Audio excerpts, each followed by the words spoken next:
my wife and I were volunteers at Camp Pendleton, California, which is a big Marine Corps base. That's my dad, Owen Peterson, who, decades after serving as a Marine himself in Vietnam, returned to Camp Pendleton to do volunteer work along with my mom, Mary Jean. We were associating all the time with young Marine recruits, and when we told them where we were from, Mountain View, Wyoming, we were amazed that many of them said, "Mountain View, have you ever been to the Mountain View Drive-In?" After being opened over 50 years ago, a drive-in in a Wyoming town of about 1,200 people has become something of an icon for locals and to the thousands of people who pass by it on the way to the Uinta Mountains and to Flaming Gorge Reservoir every year. Oh, to have a fresh lime at the drive-in was just heavenly. It was really special to our community. That's Nikki Walker, who worked at the Mountain View Drive-In during its infancy. But to get to the start of how this independently run burger and fries place began, we go to this guy. And I was really good at foosball. In fact, I developed a shot so fast that if you weren't there ahead of time, you couldn't balk it, because it would go just like that. That is the founder, owner, and godfather of the Mountain View Drive-In. His name is Harold Slagowski. For a while, the drive-in not only had food, but video games and foosball tables. When I went to meet this guy who started it all, he was studying algebra from a textbook on his couch in his living room. When I was in high school, I didn't like history or English, didn't like to study much. Now I like to study everything. I study my trig and my algebra book, and I like studying anything. In sharing these sound bites about foosball and algebra, I wanted you to see how unique and interesting Harold is. In fact, I wonder if his eccentricities, along with being disciplined and committed enough to still study algebra for fun, might be part of why the restaurant he started in the 1970s is still going in this tiny town. On this episode of That Doesn't Happen Every Day, in which we interview everyday people about things that don't normally happen every day, we retrace the journey that Harold took to be his own boss and follow his dreams in a small town in southwest Wyoming. Well, I was born right down the street here. When I was young, I couldn't afford to go to eat a hamburger over here at the cafe. I was saving money to go to school. After going to Canada to serve as a missionary for his church, Harold studied psychology and business at Brigham Young University in Utah. After coming back home, he tried his hand at mining, which is still a major employer in southwest Wyoming. They sent me underground. I went to work for 3 days, and I said, nope. I have to be in the light, so I quit. And I didn't care what they paid. It didn't make any difference to me. I said, no, I can't do this. After being a miner didn't work out, Harold started on something he'd wanted to try since he'd observed the countless cars on summer vacation going through Mountain View when he was a teenager. So I saw all the traffic, and I thought, wow, I think I'll take advantage of that traffic in the summertime. Harold acquired land on Highway 414 in Mountain View, where an old cheese factory was. His father accepted some lumber as payment for a debt that he was owed and gave the wood to Harold, who promptly started construction. And I did everything with a skill saw, nothing else. And that's hard. I was 26 years old at the time. Incidentally, if you know the town of Mountain View, this place where the drive-in was first located is now where the statue of the elk is, near the town park and North Creek. We had to start out with equipment from Green River. Somebody had went out of business, so we bought that, and I had to pay that off for a period of time. I got some booths from a cafe somewhere. I don't know if the booths that Harold got when he started the business are the same ones you see at the drive-in today, but considering the drive-in opened its doors around 1970, and that the booths you still see are a bright orange, like the accent colors in the Brady Bunch's kitchen, I wouldn't be surprised.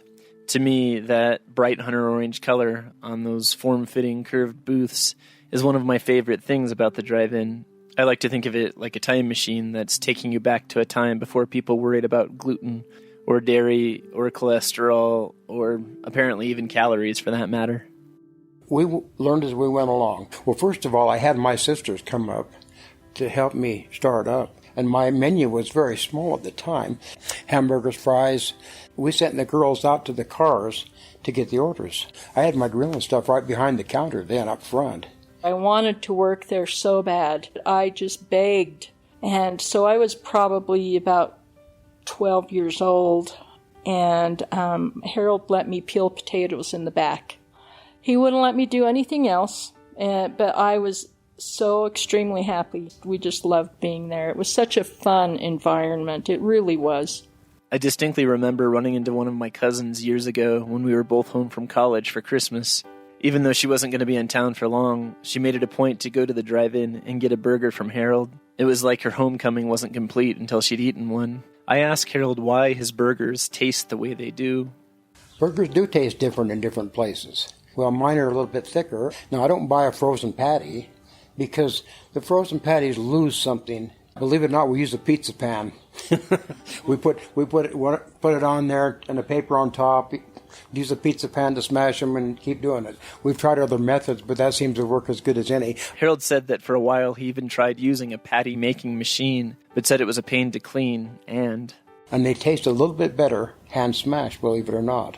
Why do they taste better when they're handmade? I don't know, and maybe Harold doesn't either. Nikki shares why she thinks Harold's taste so good. I would say just the combination of good ingredients, that makes all the difference in anything you do. Well, today the drive-in is able to buy ingredients from a wholesale service that specifically works with restaurants. In the early 1970s, that wasn't an option in this rural part of Wyoming. Harold's desire for freshness led him to hitch up his wagon and go to Salt Lake City, like his pioneer ancestors before him. So I had to hook a trailer on the back of my car and go down to Salt Lake every week after product. Yeah, I did that for several years. And I also had fresh potatoes, fresh fries. At first I only had fresh fries. I didn't have the frozen ones. If you're wondering what fresh fries are, if you've ever had fries from In-N-Out Burger or Five Guys, those are fresh fries, meaning they're actually cut straight from potatoes and then fried without being frozen at any point. Fresh fries have a different texture than frozen ones, and they tend to be softer and not as crunchy. People wanted frozen ones too, so I got those a little later. I looked around online for places that have fresh fries and found that a lot of these smaller, more expensive gourmet burger places are beginning to tout fresh fries. Harold's restaurant has been doing it since just after men landed on the moon. Before I started, some guy came into my place and showed me how to make fry sauce. And you had the Miracle Whip, which was tangy and sweet. I don't know if I should give the secret recipe, should I? No, it wasn't a secret. A little bit of pickle relish in there, too. By the way, I hate Miracle Whip and relish, but for some reason, when they're mixed with ketchup, I can't get enough of it and dip every solid food in our order into the fry sauce. If you're familiar with fry sauce, you know the Mountain View Drive-In isn't the only place that has it. In fact, you can find it throughout Utah and also other places in the West. However, I like the taste of the fry sauce at Harold's best. Harold says it's made with mayonnaise and not Miracle Whip, but whatever they're putting in it, it's my favorite. It's definitely a Western product. These people don't have it. They don't have it in Canada either. They put vinegar on their fries. Oh, yeah, seriously. Yeah, I know. Yeah, I wouldn't like it either. I put in the sound of a milkshake machine. Out of context, that whirring metallic noise might come off more like a dentist's drill. But if you've ever had a shake that's come out of one, you might associate that sound with something wonderful. Sometimes a milkshake is all I get at Harold's, and I ask Harold why they taste so good. The shakes? Oh, again, it's ingredients. I've bought a lot of different ice cream machines. All of them were used.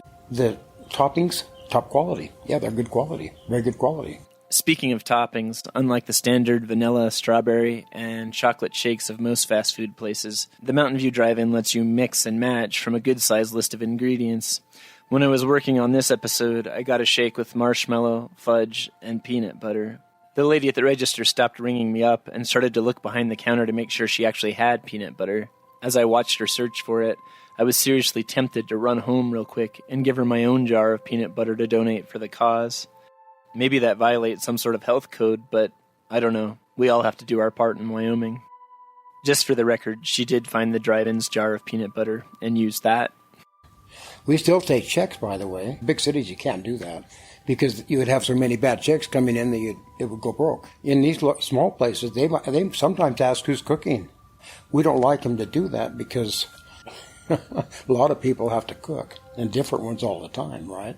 The Mountain View Drive-In is the only drive-in in Mountain View, but only a few miles away in Lyman, Wyoming, there used to be an Arctic Circle. What Harold told me about the interactions between the two competitors in a time and place where you were often very far away from ingredients and supplies said a lot about him. Charlie Keller would come to me and, "Could you have any ice cream I can borrow?" "Yeah, I've got some ice cream you can borrow." "Any buns I can borrow?" Because, it was harder back then. I asked Harold if anyone famous came to the drive-in, or if he remembers any really unusual or hard-to-work-with customers. Customers can be testy at times. If I got a complaint, for instance, first of all, I'd say, calm down, Harold, calm down, And the question I asked them is, what can I do to make it right with you? And that got them every time, because it sent the back on them. So yeah, we had our problems that way, but not too many. Probably my favorite customer was my husband, because at the time, that's where I met him. I'd never met him before, but I met him at the drive-in, and that's when I guess he decided he wanted to ask me out for a date. I asked Nikki if he asked her out then and there at the drive-in. No, he was with another girl. So, drama in a small town. 20 years after Harold started his restaurant, road construction led to the drive-in being bought out through eminent domain. A defunct restaurant, also in Mountain View, just up the road, asked Harold if he wanted to buy their closed building and move the drive-in there. And they said, "You want to buy this building?" And I said, "No." No, I've been in business 20 years. I'm tired of it. I don't want to do it. I wanted to go to St. George or someplace where the pickings were a little bit better, and the weather was a little bit better too, right? You'd like to think that when someone owns their own business, they'd be like Willy Wonka, just forever happy making what they make. From burgers to shakes to fresh fries. The simple truth is, it's hard running your own business. Oh my goodness. There's blood, sweat, and tears in business, believe me. I'm kind of crippled up now, and that business doesn't help you any, I'll tell you that. You're working on cement the whole time. St. George, Utah, where Harold wanted to go, has an average daytime high in the 50s during the winter and a larger customer base. However, he wanted to stay close to his family in Mountain View and ended up buying that closed restaurant building up the road. And that's where the drive-in remains today. You know why I stayed in business so long? Dedication and stupidity. You get technical about it. According to a 2018 post from Forbes, about half of all small businesses fail within their first 5 years, and only about 1 in 3 will last for a decade. So why has the drive-in stayed alive for over 52 years in this small town? To be fair, I'm sure there are a lot of small business owners who've put everything they've had into their businesses and still seen them die. However, I'd like to think that at least one reason why the Mountain View Drive-In remains is because Harold isn't the kind of businessman who's afraid to get his hands dirty. Yeah, I did everything. I cooked my hamburgers, I cooked the fries, I did my own bookkeeping, my own taxes, my repairs. I set up my cash registers and everything, yeah. Over the years, I've seen Harold personally sealing cracks in the asphalt of the drive-in's parking lot. We've also seen him painting the restaurant, and that's when he's not manning the grill or the register. With business the way it is and everything now, it's tough because they want to be rich really fast so they can retire very young. I retired May of 22. I'd worked 52 years. Well, 53, counting the year I built the place. While Harold says he's retired, when I was working on this episode of the show, I saw him in the corner booth of the drive-in. He had a bunch of papers spread out in front of him and was doing the books for the drive-in, even though he'd sold it. He asked me what kind of milkshake I'd gotten that day, and after I told him, he went back to work. I've appreciated the customers that came to us all over the years. We tried to do the best we could for them, too, but sometimes we succeeded and sometimes we didn't.